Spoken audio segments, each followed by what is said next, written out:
Saya ingat saya tidak akan jawab soalan itu sebab masa tak cukup. Minta maaf. Minta penjelasan.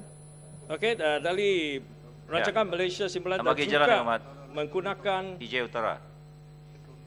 duit raya untuk Kawan tu, kawan. kepentingan Satu parti. sendiri. Oh, tak panggil. Dia duduk dah. Sorry. Ya, teruskan dengan Ahmad, teruskan. Sabah merupakan ekonomi yang termiskin di Malaysia. Pada masa dulu, Sabah adalah ekonomi terkaya. Namun pada masa kini, Sabah masih merupakan sumber ekonomi Malaysia yang terbesar kerana minyak yang digali dari Sabah. Ekonomi Sabah kini tidak maju langsung. Sabah tidak mendapat pelabuhan asing, tiada pembangunan industri, malah tiada sawah padi yang baru. Royalti minyak 5% tidak menti untuk membangun semula ekonomi. Sabah patut diberi royalti sebanyak 20%. Elektrik dan air. Sehingga masa ini, Sabah masih lagi kekurangan bekalan elektrik dan kawasan yang dibekalkan tenaga elektrik sering menghadapi keputusan bekalan. Sistem kuasa elektrik di Sabah tidak memandai langsung. Kawasan terpencil seperti Kinabatangan dan Biruran tidak dibekalkan dengan kuasa elektrik di kampung sehingga hari ini. Liputan bekalan kuasa di Sabah hanya 74% berbanding 98% di Semenanjung dan 84% di Sarawak. Kerajaan telah merancang, tetapi bilakah rancangan-rancangan kerajaan akan berjaya? Bencana kuasa Arang Batu 300 megawatt yang dirancangkan untuk dibina di Silam, Belah Datuk, terkendara kerana bercakap dengan kepentingan alam sekitar. Satu lagi bencana gas 300 megawatt juga kini dirancang. Rancangan ini lebih baik dari menghantar gas dari Sabah untuk diguna di Sarawak.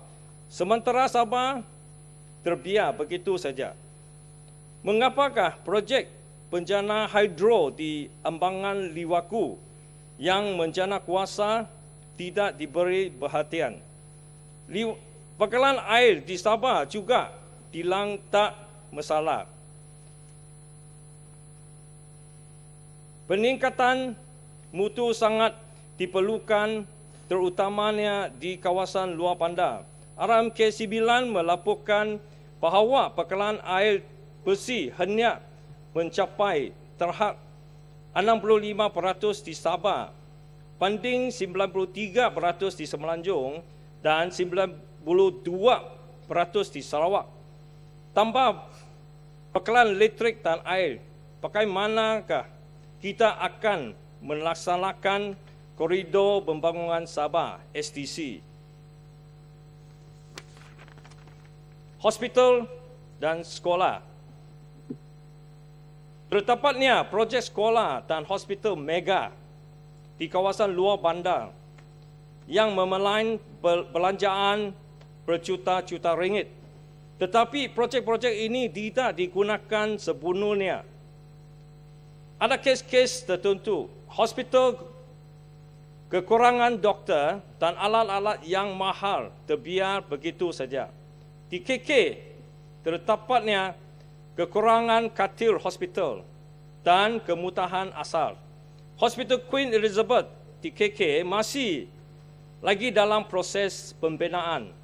Sekolah-sekolah besar yang boleh menampakkan 3,000 pelajar dibina di kawasan luar bandar yang hanya mempunyai 500 pelajar sekarang.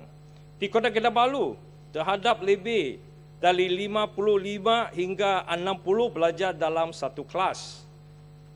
Kerajaan harus memberi peruntukan untuk projek menaik taraf sekolah di Kota Kinabalu, sekolah Cina menengah dan rendah di Sabah. Hak-hak Sabah, terdapat lagi begitu banyak masalah yang boleh ditangani di Sabah. Kerajaan harus ingat bahawa Sabah dan Sarawak bersama semelanjung membentuk Malaysia seperti yang dikatakan dalam Malaysia Agreement. Dengan izin, Sabah merupakan ahli persekutuan yang sama taraf seperti negeri yang lain dan bukannya negeri bawahan yang hanya menerima apa yang diberi.